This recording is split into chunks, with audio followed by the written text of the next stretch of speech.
स्वयं प्रहलाद जी कह रहे हैं, ऐ मित्रों, सबसे बढ़िया भक्ति है श्रवण भक्ति। पहले श्रवण, राजा परीक्षित ने भगवान सुखदेव जी से श्रवण किया, भागवत का वे मुक्त हो गए। इसलिए श्रवण भक्ति को, सुनने की भक्ति को सबसे बड़ा माना गया। दूसरे में लिखा है कीर्तनम। ये जो कीर्तन जो चल रहा है ऐसे नहीं है। कीर्तन के द्वारा भी अगर दो शब्द शरीर के अंदर जाते हैं तो पर ब्रह्म परमात्मा प्रसन्न होते हैं। नारद को देखो, दिन भर बीड़ा हाथ में लेके भगवान का कीर्तन करते चले गए। ये दूसरी भक्ति है कीर्तनम। तीसरी भक्ति है वंदनम। देखो ना, बहू ससुराल गई, दोनों का सामंजस्य होना बड़ा कठिन है। ससुराल वालों के विचार कैसे, बहू के विचार कैसे, या अपनी बेटी किसी के घर में गई, अपनी बेटी के संस्कार कैसे, उनके कैसे, उनको इकट्ठा करना बड़ा कठिन हो जाता है।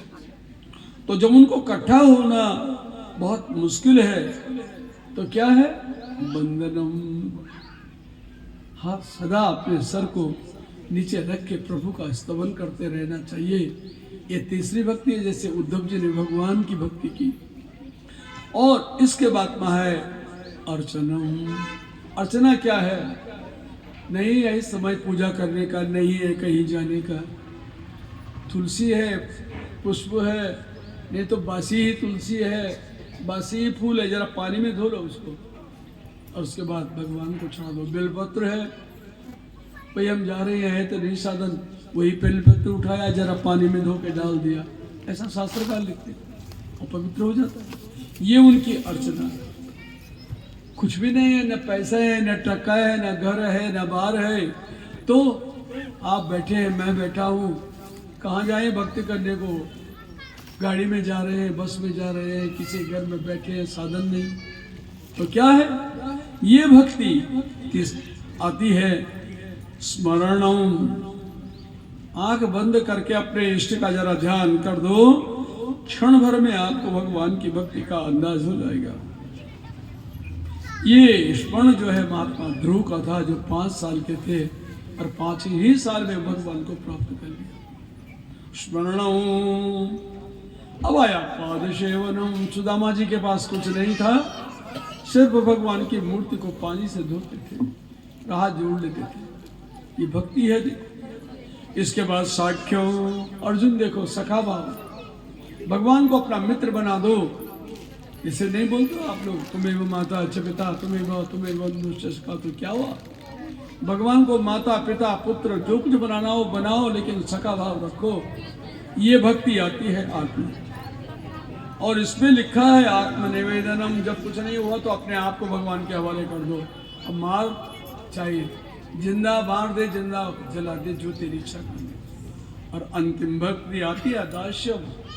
भगवान का दास बन जाओ, अपने आप को भगवान के चरणों में समर्पित कर दो। ये 9 प्रकार की भक्तियां हैं। जो लोग इस प्रकार उनमें से एक भी भक्ति के द्वारा प्रभु की आराधना करते हैं, परमात्मा को मानते हैं, उनका पूजन करते हैं, उनको ईश्वर साक्षियों के दर्शन देते हैं, हर कार्य सिद्ध करते हैं। कभी स्वप्न में देंगे, कभी जिंदा अवस्था में देंगे, कभी रोटियां बना रहे हो, स्मरण कुछ और है, याद कुछ और आ रही है, उसी में देंगे, लेकिन देंगे जरूर भगवान का। अपने मन को परमात्मा पे लगा रखने चाहिए। और जहां आप जाएं, चाहे जिस हालत में भी रहे, प्रभु को नहीं भूलना चाहिए, तो भगवान सारी तकलीफें दूर कर देता है। इस प्रकार महाराज प्रहलाद ने अपनी 9 भक्ति जो है समझाई। और जितने बच्चे थे बस बैठ गए, आग बंद कर दी, श्री राम जय राम जय जय राम लग गए। उन्होंने बोला जो होगा देखी जाएगी। अब गुरु जी आए बाहर से, उन्होंने देखा बच्चे तो यहाँ श्री राम जय राम में लगे हुए, ये कौन है? लड़कों क्या कर रहे हो, पढ़ रहे हो कि क्या कर रहे हो? लड़के डर गए, चुप हो गए। और महात्मा प्रहलाद वैसे ही रहे। आखिरकार उन गुरु जी ने क्या किया, पकड़ा प्रहलाद को, उनके पिता के पास ले गए। तुम्हारा बेटा सारे घर को बिगाड़ रहा है। क्यों रे? मैं तेरे को बोला था कि शांत चित्त हो करके सबके साथ में प्रेम पूर्वक तुम रहना। तुम उल्टे उन लोगों के साथ में रह करके आज तुमने हमारे वंश का ही नाम खराब कर दिया, को लग गया, अब तुझे ऐसा नहीं, तुझे अब रखना नहीं चाहिए, तू यहाँ से चला जा, क्योंकि तेरे को मैं रख नहीं सकता।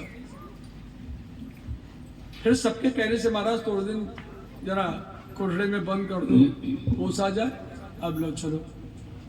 कोठड़े के अंदर बंद किया, वहां भी वही आया, सांप जहां रहते थे वहां डाल दिया, वहां भी आया, हाथी उसकी छाती में चढ़ा दिया गया, तभी वही आया। आखिर उन्होंने क्या किया, तो मर्द कामोशी ही, तो मरने के ही योग्य है, ये खंबे पे बांध दिया उसने। जब खंबे पे बांध दिया, बहुत सारे अत्याचार कर दे, फिर कहा मान जा, छोड़ दे ये नाम जो तू करता है, अब तेरे को जिंदा नहीं रखेंगे। प्रहलाद ने कहा महाराज ऐसा नहीं है, तुम जहां जहां देखोगे वहां भगवान मिलेगा। हिरण्यकश्यप ने कहा व्यक्तम तम मर्तकामोषि योतिमात्रं विकथसे मुमुर्षूणां हि मंदात्मा ननश्यर विप्लवा गिरा। अरे मूर्ख, जिनके मरने के समय की दशा आती है उनकी गिराए ने बाणी भी बदल जाती है, वो भी जो मर जाए बदले। मरते समय किसी के मुंह से भगवान का नाम निकले तो समझो भाग्यवान है, नहीं तो गाली गलौज निकले तो समझो ये और भी बुरा है। इसी प्रकार हिरण्यकश्यप ने कहा तुम्हारा अपने बेटे के लिए मरते समय भी तेरे मन के अंदर ये कहीं बैठा हुआ है, तो देखते हैं क्या करता है। यस्तया मंदभाग्योक्ता मदन्यो जगदीश्वर वासु यदि सर्वत्र तत् कथम स्तंभे न दृश्यते। जिस खंबे के ऊपर मैंने तुझे बांधा है, अगर वो सर्वत्र है भगवान, तो उस खंबे के अंदर क्यों नहीं तेरे दिखाई दे रहा। आज देख सोहम विकृतमानस्य श्रियत्कायान्हरामि ते गोपायेत हरितास्पाद्य यस्ते शरणमीप्सिता। जिस परमात्मा की शरण में जाने के लिए तो हाय हाय कर रहा है, आज तुम मरने के उस पे कगार पे पहुंच गया, तो गोपाए गुप्त धातु रक्षण के अर्थ में है। अगर तू सचमुच भगवान का है तो भगवान गोपाए तेरी रक्षा करे। देखे हो भगवान कहाँ है, मैं भी तो देखो कौन सा भगवान है वो मुझसे बढ़ करके। तीनों लोकों में मेरी सत्ता है, मैं जीत के आया हूँ, वरदान मेरे को मिला है, मुझे कोई मार नहीं सकता, तो फिर तो कौन से भगवान की याद करता है। इवं दुरुक्तैर्मुहुरर्धयन्वृषा सुतं महाभागवतं मासुरा खड्गं प्रगयोपदितो वरासना स्तम्भं तदातारितजालमुष्टिना। एक मुष्टिका का प्रहार जब उस खंबे पे किया जिसने प्रहलाद जी को बांधा था, जब मुष्टिका का प्रहार हुआ, प्रहलाद जी ने कहा इस खंबे पे भी भगवानी है, घबराओ मत, सभी जगह भगवानी भगवान है, तुम क्यों अपने को देखते हैं।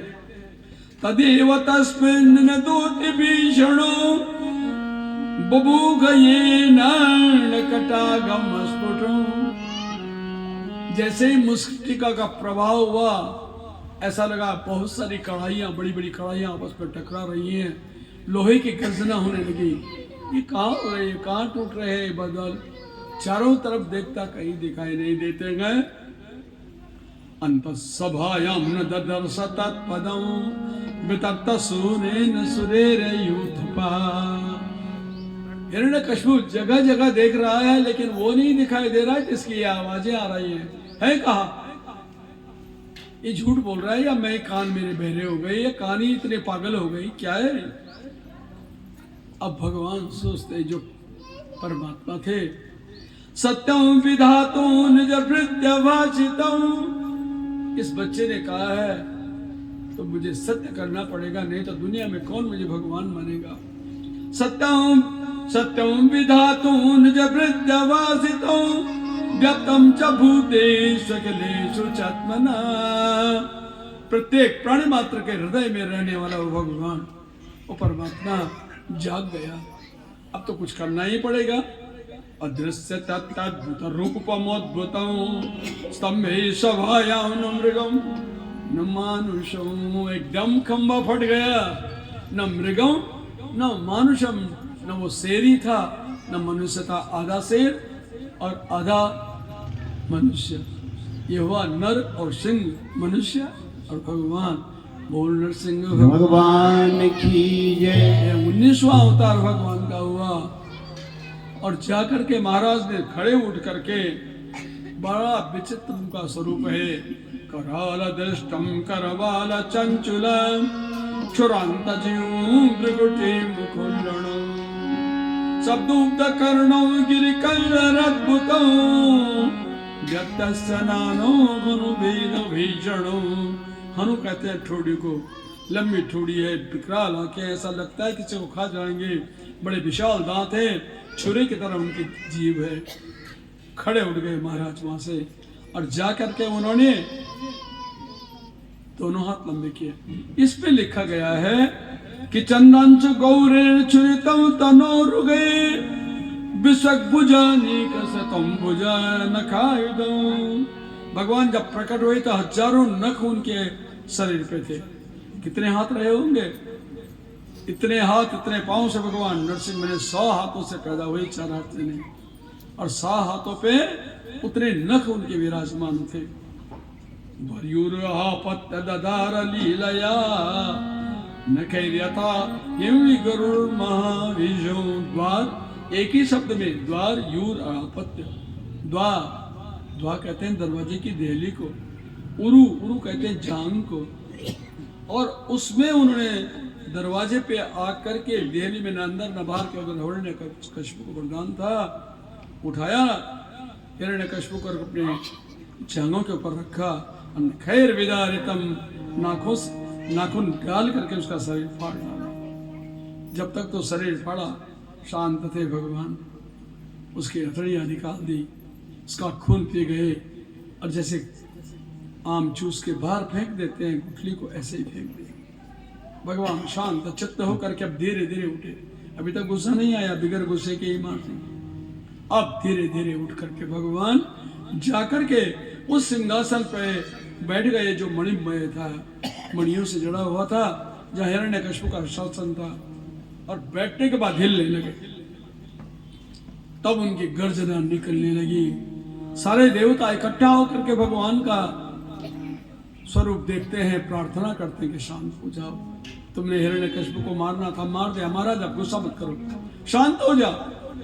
पर भगवान और तेज गुस्से में। ब्रह्मा जी की तो हालत ही खराब हो गई, क्योंकि वरदान उन्होंने दिया था उसको।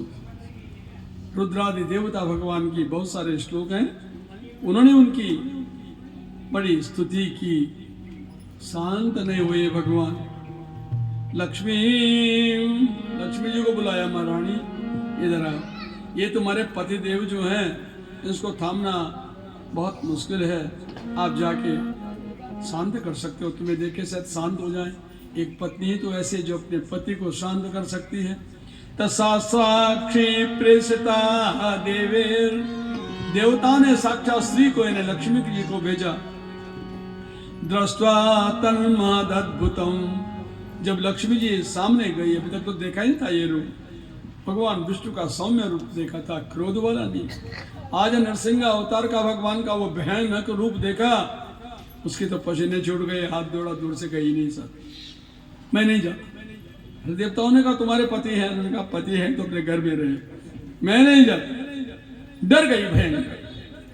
साक्षात् श्रेष्ठता प्रेषिता देवेर दृष्ट्वा तन्महदद्भुतम अदृष्टा सुतपूर्वत्वा सानुपेयाय शंकिता। कैसे शांत करूं? जब घबराहट होती है सारी बुद्धि भ्रष्ट हो जाती है, आदमी कुछ भी याद नहीं रखता।